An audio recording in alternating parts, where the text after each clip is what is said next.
Desde que nascemos, já nos preparamos para a morte. Caros irmãos e irmãs, é uma fina tradição da Igreja, no dia de hoje, 2 de novembro, relembrar os fiéis defuntos, aqueles que já passaram nessa vida e que a gente quer que esteja no céu. Desde o começo, o cristianismo rezava em cima daqueles que partiram. Lembramos as catacumbas, ainda edificadas em Roma até hoje, que foi instituída de verdade, um monge francês, esta festa de hoje, quando a Igreja para e relembra aqueles que partiram. De lá para cá, foi se mudando as datas até chegar no dia de hoje. É uma fina tradição da Igreja lembrar dos fiéis defuntos. Em cada missa, nós citamos aqueles que partiram, que estão em nossos corações, que as intenções estão colocadas sobre o altar, aqueles que partiram esses dias dessa vida, citar aqueles no qual nós sentimos a saudade. Cada Eucaristia nos relembra a ressurreição, não só de Cristo, mas a ressurreição também daqueles que creem no Cristo. Gostaria de falar brevemente sobre a primeira leitura de hoje, depois sobre a segunda e também sobre o Evangelho. Primeira leitura de hoje, temos um texto de Jó, o profeta. Jó está dentro da liturgia ou do Antigo Testamento, lá nos Sapienciais. Não é o último livro, não é o primeiro livro a ser escrito e nem o último.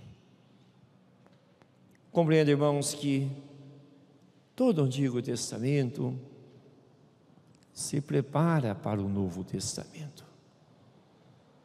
Muitas coisas do Antigo Testamento são prefigurações apenas para o acontecimento maior que vem com o Messias, que vem com Jesus Cristo, que vem com o Filho de Deus. Algumas coisas nós relemos no Antigo Testamento para poder falar do Cristo, falar do Messias. A ideia de ressurreição no Antigo Testamento não é muito antiga. Vem com os Macabeus, uns 200 anos antes de Cristo. E com a influência principalmente dos gregos, começa-se a ideia de que a vida não termina num túmulo, mas que a vida está além do túmulo, a vida está guardada. O texto de Jó hoje vai colocar: eu vou gravar o meu nome em pedras para sempre. Depois que eu falecer, todos se lembrarão de mim. E ele começa ali uma profissão de fé, porque eu creio que o meu Senhor vive e que eu estarei com Ele também vivo. A gente se importa muitas vezes no meio desse mundo deixar uma herança, se não em dinheiro, outras vezes na questão moral, outras vezes gostaríamos de pensar em uma rua com o nosso nome gravado ali para sempre. Eu brinco que eu não quero, não. Pois não, assim, matou outra pessoa na rua Aparecélio Pivati, obrigado. Barzinho não sei o que, era na rua Aparecélio, obrigado. Estou brincando. Mas a gente muitas vezes pensa, vou deixar alguma coisa escrita. Nada que eu tenho, não tenho nada contra barzinho, pelo amor de Deus, hein? Não me entendam mal. Jó vai falar, olha, a importância para mim está na vida eterna. Não quero ser lembrado pelos homens, quero ser lembrado por Deus.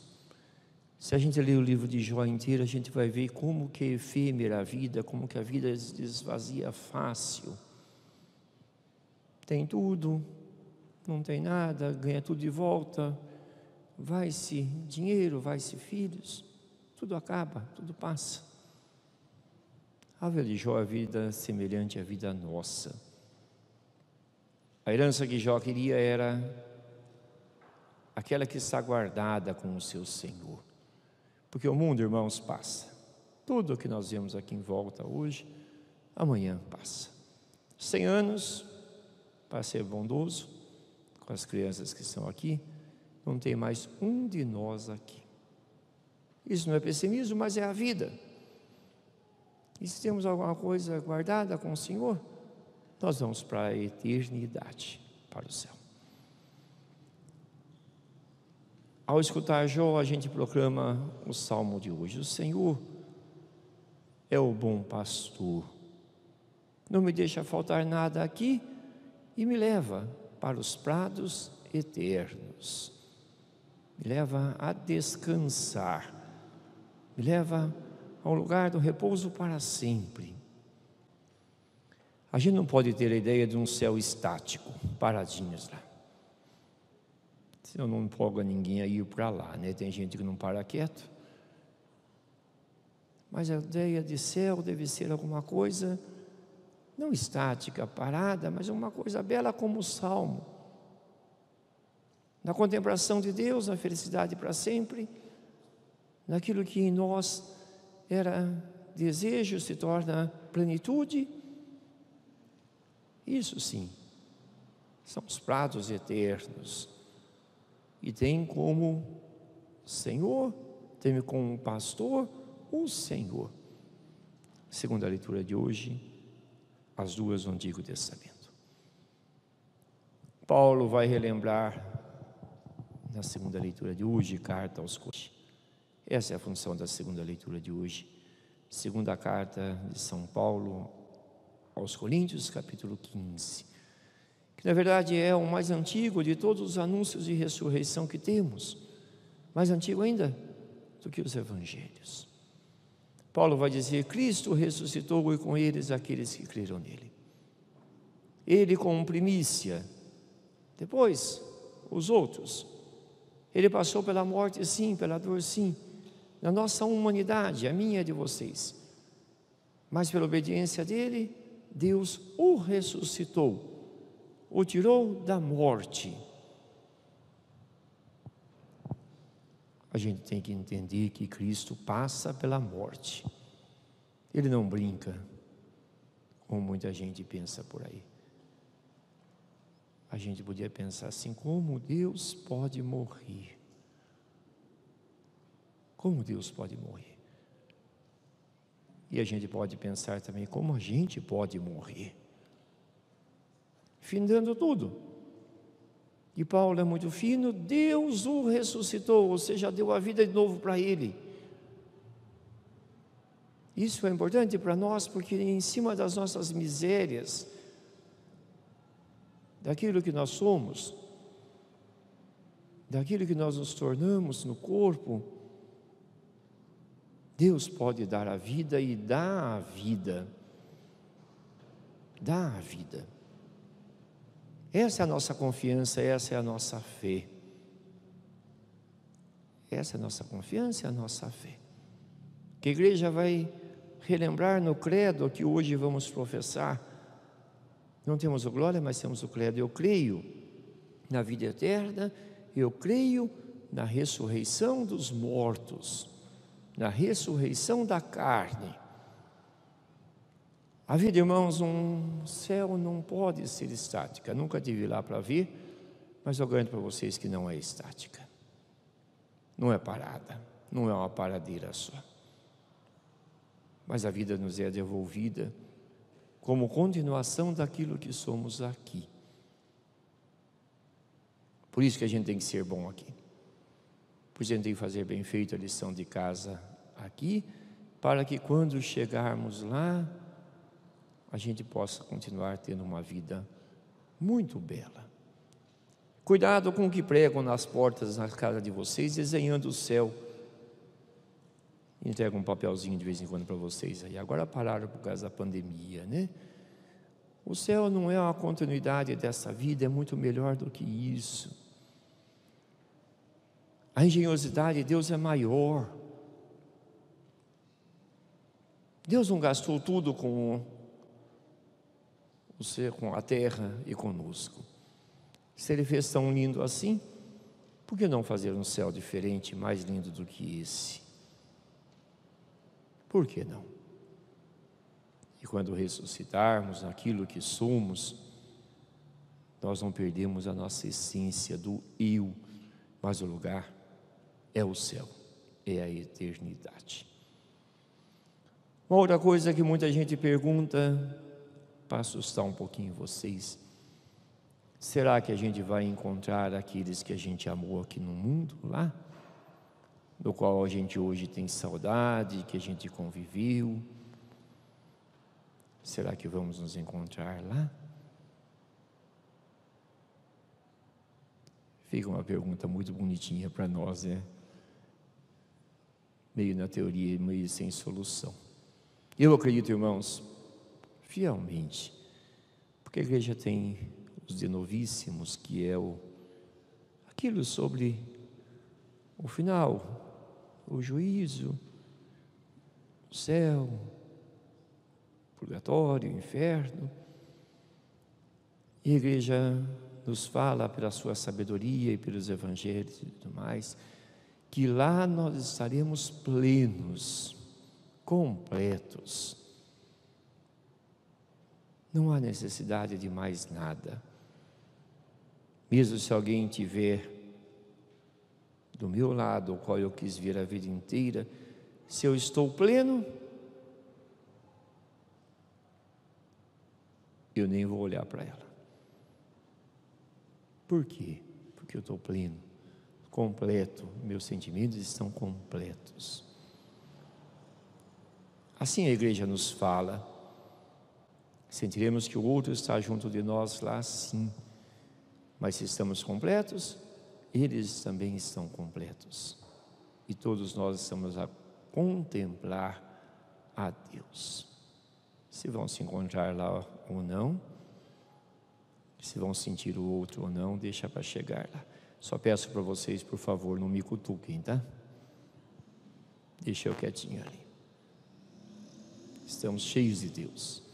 Mais ou menos assim a igreja pensa, porque aqui vivemos uma ânsia de querer, e lá a gente não quer mais nada a não ser contemplar a Deus, olhar para Ele e viver uma vida na eternidade, na eterna idade, não tem fim mais. Segunda leitura de hoje, carta aos Coríntios. Podia falar mais 2 horas sobre isso para vocês. O evangelho de hoje vem de acordo. Primeira leitura, olhamos para o céu. Segunda, contemplamos o bom pastor. Salmo, contemplamos o bom pastor. Segunda, falamos da eternidade. E no evangelho nos fala assim: ficai atentos, ficai preparados. Sejam vossos cingidos, vossas lâmpadas acesas. Esperai a cada dia. Esperai o Senhor chegar a cada dia. Contemplai o último momento. Os santos padres da igreja dizem assim: quem contempla a morte vive bem o dia a dia, vive bem o dia. Olhai para o final, mas vivei bem esse tempo presente. O céu para nós, irmãos, não é dado por aquilo que fazemos ou por nossas forças, mas o céu é um presente para nós. Cabe a nós, olhando para esse Evangelho, a fazer-nos dignos a cada dia desse reino.